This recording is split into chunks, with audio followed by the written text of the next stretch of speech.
வள்ளுவர் பெருந்தகையில் பொய்யா மொழியில் இருந்து சிறு பேச்சரங்கம் தர வந்திருக்கின்றோம்.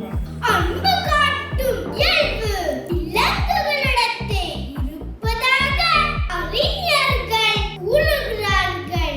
திருவள்ளுவர் கூறும் ஒரு பெரிய உண்மை, மந்தராக பிறந்தனா மண்ணில் வாழ்வாங்கு வாழ யாரெல்லாம் வறுமையில் வாழுகின்றார்களோ வறுமையின் துன்பத்தையே போக்கிவிடக்கூடியதா இனிய சொற்கள். பிறர் செய்த உதவியை மறந்தவர் வாழ்வில் உயர முடியாது. தமிழ் எங்கள் உயர்வுக்கு வான் இன்பத் தமிழ், தமிழ் எங்கள் அசதிக்கு சுடர் தந்த தேன். சபையோர் அனைவருக்கும் வணக்கம். அறத்தமிழ் கற்று அறங்காக்கும் மரத்தமிழராய் நிமிர்வோம் என்று இன்றைய ஔவை அறநெறி அரங்கில் வள்ளுவர் பெருந்தகையில் பொய்யா மொழியில் இருந்து சிறு பேச்சரங்கம் தர வந்திருக்கின்றோம். முதலில் மனிதராக நாம் மாண்புற்றிருக்க கல்வி ஏன் அவசியம் என்று பொய்யா மொழி புலவர் கூறியதை எடுத்து கூற வருகிற செல்வி இயல் ஜெயநாத். தைப்பொங்கல் விழாவுக்கு வருகை தந்திருக்கும் அனைவருக்கும் நல் வணக்கம். திருக்குறள் கூறும் கல்வி பற்றி சொல்ல வந்திருக்கிறேன். மந்தராக பிறந்தனா மண்ணில் வாழ்வாங்கு வாழ பொய்யா மொழி புறவர் பொய்க்காத இனிய கருத்துக்களை கூறியிருக்கிறார். சிறிய பிள்ளைகள் உங்களுக்கு இவ்வுலகத்தை அறிவதற்கு கல்வி அவசியம். கற்க கசரத கற்றவை கற்ற பின் நிற்க அதுக்கு தக என்கிறால் வந்தவர். அப்படின்றால் நல்ல நூல்களை கற்க வேண்டும், பிள்ளை இல்லாமல் கற்க வேண்டும், கற்ற பரிவாழ வேண்டும். ஒன்றும் மட்டுமாக கல்விதான் நம்மை உயர்வாக்கிக் கொள்ள சிறந்த வரிங்கிறார். ஒழியார் முன் எல்லார் போல் கற்றும் கற்றார் கரியதே கல்லாதவர்.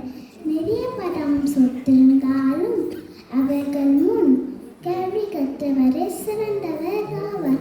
ஒருவர் கற்ற கல்வி அவரது 7 பிறப்புக்கும் நன்மை பலிக்கும் என்கிறார் வள்ளுவர். கோதில் வெளிச்செல்வம் கல்வியொருவர்க்கு மாதெல்லாம் மற்றையவை. பிச்சை புதினும் கற்கண்டு நன்று கூறி முடிக்கிறேன். நன்றி, வணக்கம். தன் இயல்பான இயற்றமிழ் கொண்டு கல்வியை பற்றி வள்ளுவர் கூறிய உண்மையை இயம்பிச் சென்ற செல்வி இயல் ஜெயநாத்துக்கு நன்றி. அடுத்து, இவ்வுலகில் கல்வி எவ்வளவு அவசியமே அதன் அருள் எம்மிடம் நிலைக்க அன்பு அவசியம். வள்ளுவர் கூறும் அன்பு பற்றி பேச வருகின்ற செல்வன் அஜய் நேமிநாதன். சிலம்பின் ஆர்வலர்களுக்கு ஔவை அறநெறி அரங்கின் அன்பு வணக்கம்.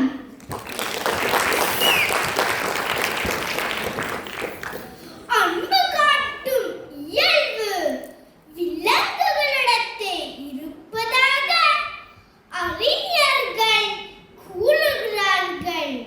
அன்பு காட்டும் ஆற்றல் விலங்குகளிடமே இருப்பதானால் மனிதர்களிடம் கண்டிப்பாக இருக்க வேண்டிய ஒன்றல்லவா?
வாழ்வது உயிர்நிலை, அதுவே உயிர்நிலை.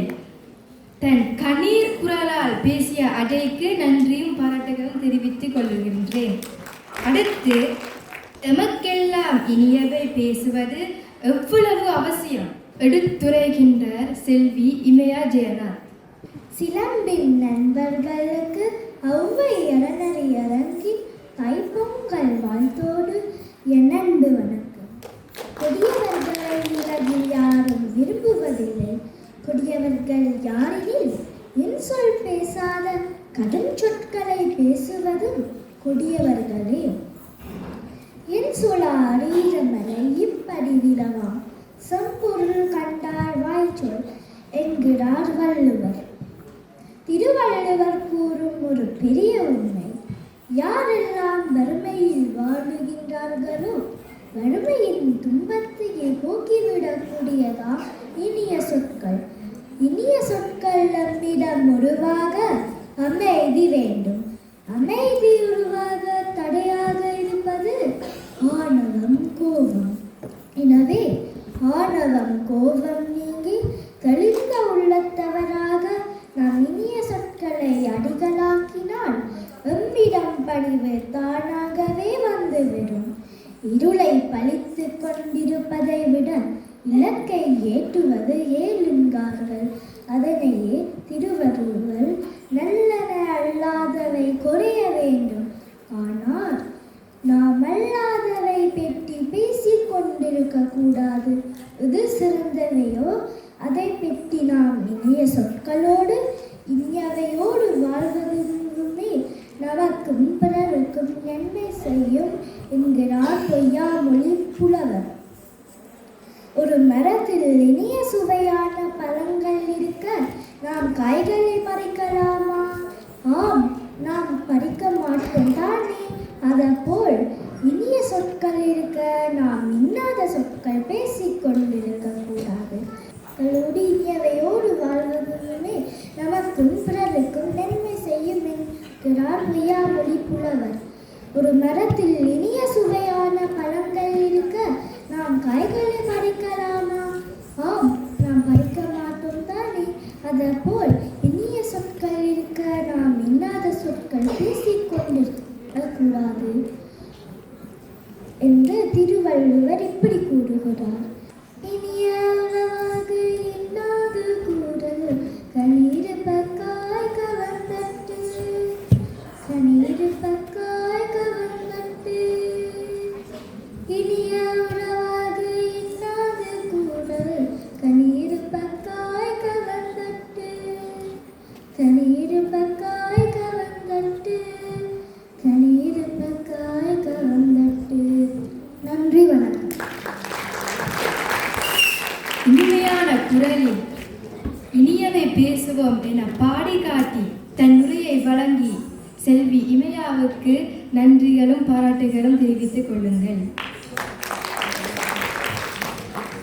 மனிதர்கள் நாம் எச்செயலுக்கும் பிறருக்கும் நன்றி கூறிய பழக வேண்டும். வள்ளுவர் நன்றி பற்றி கூறியிருப்பதை கூறு வருகிற செல்வி அக்ஷயா நேமிநாதன். இன்னமுத பொங்கல் திருநாள் வாழ்த்துக்களை கூறிக்கொண்டு சிறுவரமது பேச்சரங்கை கேட்டு மகிழும் உங்கள் அனைவருக்கும் எனது வணக்கம். பிறர் நமக்கு செய்த துன்பத்தை விட நன்மை சிறிது செய்திருந்தாலும் அதை எண்ணி பார்ப்பதே சிறந்தது. பிறர் செய்த உதவியை மறந்தவர் வாழ்வில் உயர முடியாது. உதவுகின்றோம் என நினைக்காமல் உதவுவதே இந்த பூமி வானை விட மேலானது என்று திருவள்ளுவர் செய்நன்றி பற்றி கூறுகின்றார்.